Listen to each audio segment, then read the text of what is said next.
नमस्कार, मैं सीबी कुमार पुनः आज आप लोगों के बीच 1857 की अगली कड़ी के साथ। और यह 1857 की लगभग आज अंतिम वीडियो होगी। तो जैसा कि कल हम लोगों ने चर्चा किया था, जो कि 1857 की क्रांति का असफलता का मुख्य कारण ये था कि हम लोगों में आपसी फूट, हम लोगों में सूचना तंत्र का अभाव था।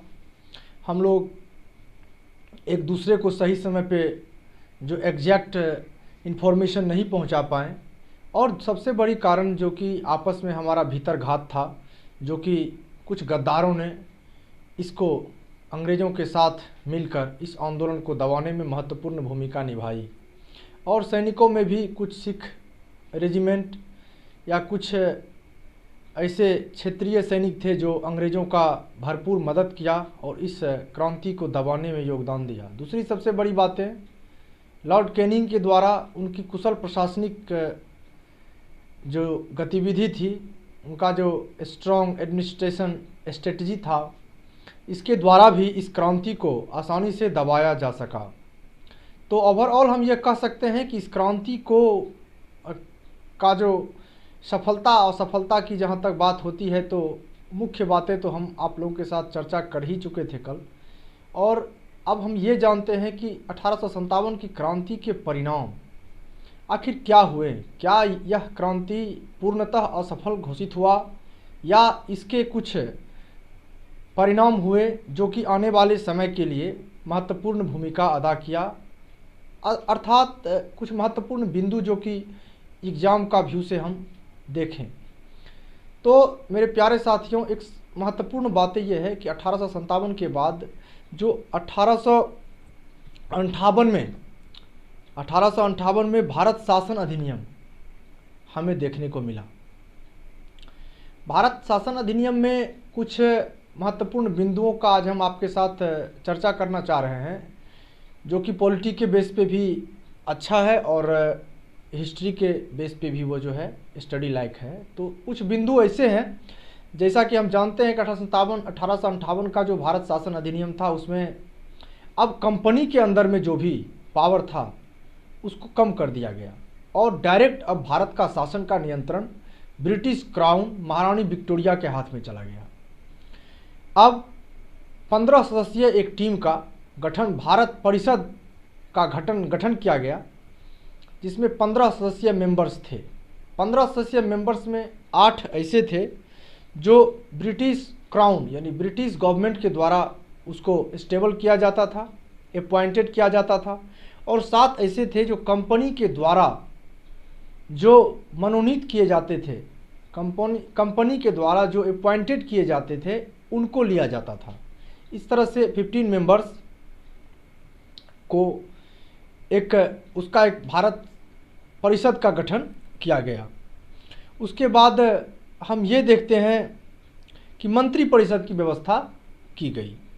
अब एक महत्वपूर्ण बिंदु ये है कि उसमें भारत के राज्य सचिव का पद, जो कि महत्वपूर्ण पद माना जाता है, उसको रखा गया। भारत के राज्य सचिव का पद का मतलब हुआ कि secretary of state for India. उन्हें सबसे शक्तिशाली माना जाने लगा, उनको सर्वोच्च सत्ता प्राप्त थी और उन्हीं का प्रतिवेदन के आधार पर भारत में कानूनी डेवलपमेंट या एडमिनिस्ट्रेटिव डेवलपमेंट किया जाता था।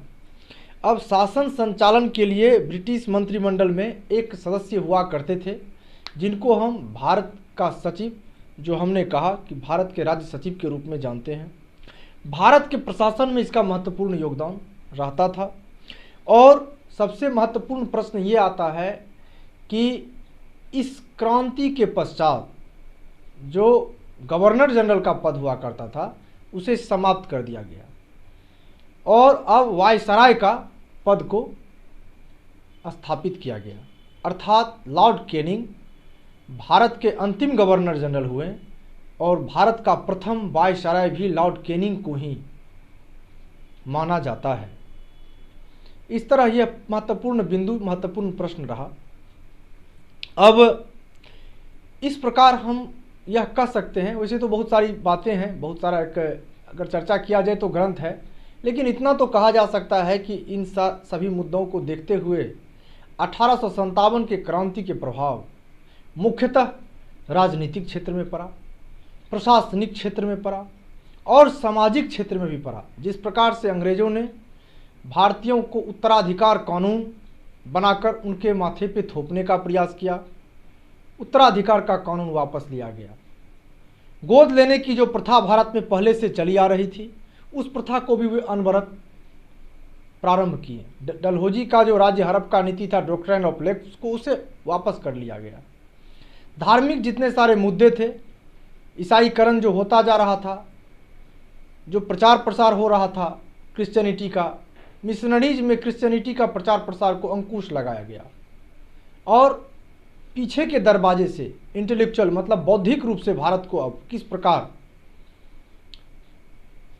अपने अंदर किया जाए, कंट्रोल में किया जाए, इसकी बड़ी बड़ी लॉ, ऑर्डर और कॉन्स्टिट्यूशनल अमेंडमेंट, संवैधानिक सुधार का कार्यक्रम यहाँ से प्रारंभ होता है और धीरे धीरे भारत में एक संवैधानिक सुधार के माध्यम से भारत के लोगों पर ब्रिटिश लगातार 1947 तक शासन करते रहते हैं।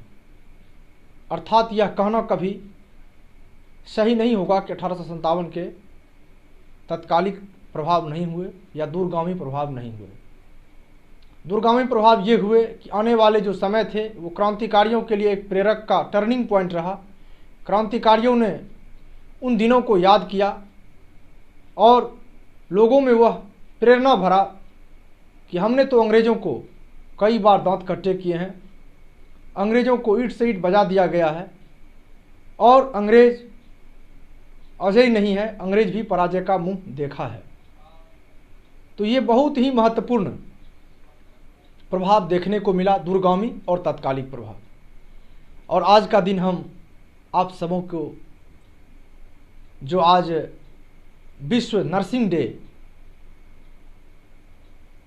के रूप में आज हम दुनिया के सभी नर्सों को बहुत बहुत शुभकामनाएं देते हैं, उनकी लंबी आयु की कामना करते हैं और उनको हम नमन करते हैं, क्योंकि डॉक्टर्स को तो सब भगवान मानता है, लेकिन नर्स का जो सेवा भाव है, सर्विस है, हम कहीं ना कहीं उसको नेगलेक्ट कर देते हैं।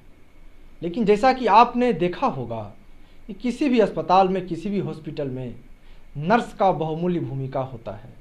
डॉक्टर्स तो सिर्फ प्रिस्क्रिप्शंस रिपोर्ट लिखते हैं, लेकिन नर्स उसे लैब मैनुअल की तरफ फॉलो करवाते हैं। उसे चाहे सुई देना, सलाइन चढ़ाना, समय पे दवा देना और इतना ही नहीं, पेशेंट का रख रखाव, पेशेंट की सफाई, पेशेंट की जिम्मेवारी किसी भी अस्पताल के नर्सों पे होता है। इसलिए आज इस दिन हम फ्लोरेंस नाइटिंगेल को, जिनके ही जन्म जयंती के अवसर पर हम लोग वर्ल्ड नर्सिंग डे के रूप में मनाते आ रहे हैं, आज उन्हें भी हम नमन करते हैं। हमारी संस्कृति वैसे तो मेडिकल से जुड़े हुए तमाम लोगों को काफ़ी सम्मान और आदर से देखता है, लेकिन आजकल कुछ घटनाएं ऐसी देखने को मिली है, सुनने को मिलती है कि रूह कांप जाता है। जिसे हम भगवान मानते हैं, उनके द्वारा जिस तरह के करतूत देखने को मिलते हैं, इससे हृदय विदारित हो जाता है। ओह, कम से कम भारत की धरती पे इस तरह की बातें, अश्लीलता की बातें जो डॉक्टर्स के द्वारा किए जाते हैं। अभी हाल में हमने देखा कि भागलपुर में एक प्राइवेट अस्पताल के डॉक्टर्स ने किस प्रकार से ज्योति कुमारी नाम की महिला को प्रताड़ित किया, उनके हस्बैंड को बचा भी नहीं पाया और भारी मात्रा में उनसे रकम उगाही किए। इस तरह की घटना डॉक्टर्स के पेशा को शर्मसार करता है। जो सम्मान और जो आदर भारत की भूमि पे डॉक्टर को दिया गया है, उसे भी तार तार करता है। इसलिए मेरे प्यारे साथियों, आप लोगों से आग्रह है कि हमारी इन बातों को, संदेश को अधिक से अधिक लोगों तक फैलाएं, पहुंचाएं, ताकि लोगों में इस तरह की भावना, जन चेतना फैले। और आज के दिन हम इसलिए उन समस्त डॉक्टर्स को जो दिन रात मेहनत कर रहे हैं, उनको भी आज सैल्यूट करना चाहते हैं। और कुछ ऐसे जो गद्दार हैं, जो कलंक है डॉक्टर्स के नाम पे, उनका खुलेआम अपोज करना चाहते हैं। ऐसे लोगों से हमें सतर्क रहना है। और युवाओं से मेरा आग्रह है कि आप भी आजकल कोरोना काल के पेंडेमिक में जो शिक्षा व्यवस्था और जो हमारा जो शिक्षण रहा है उससे आप पीछे हट रहे हैं। आपको संभलने का ज़रूरत है। कोरोना आया है, जाएगा, संसार का नियम है, जो आता है वो जाता है। और अभी का जो हाल का घटना है वो लगातार केसेस अब घटते जा रहे हैं। ऑक्सीजन की व्यवस्था भी लगभग 90% सुधरी है। देश में हर तरह की बातें हो रही है, लेकिन जो आप इस क्रम में अपना जो लय था, जो रिदम था, उसको छोड़कर पढ़ाई से पीछे हट गए हैं। बहुत जल्द सुनिएगा कि रेलवे का एग्ज़ाम को अनाउंस किया गया है। बहुत जल्द सुनिएगा जीडी का एग्ज़ाम आ रहा है और इसके लिए अब समय नहीं दिया जाएगा। भारत सरकार को भारी मात्रा में कर्मचारी की ज़रूरत है और एग्ज़ाम तो होके रहेगा। इसलिए हम सभी साथियों से आग्रह करते हैं कि सारी चीज़ों को देखते हुए, अपने कर्तव्य को निभाते हुए, लेकिन शिक्षण पर ध्यान दें। और साथ में सबसे बड़ी बात, हमारा जो रिवीजन चल रहा था उसमें रिदम बना के रिवीजन करते रहें। बस इतना ही आज के लिए। और आज इन्हीं टॉपिक के साथ 1857 की क्रांति का जो परिणाम था वह समाप्त हुआ। अब नेक्स्ट डे हम कुछ साइंस के संबंधित वीडियो डालने वाले हैं। बस आप लोग इसी तरह हमारा जो प्रेम स्नेह बनाए हुए हैं हम पे, इसके लिए हम पुनः आप लोगों को बहुत बहुत धन्यवाद देना चाहते हैं। जय हिंद, भारत माता की जय।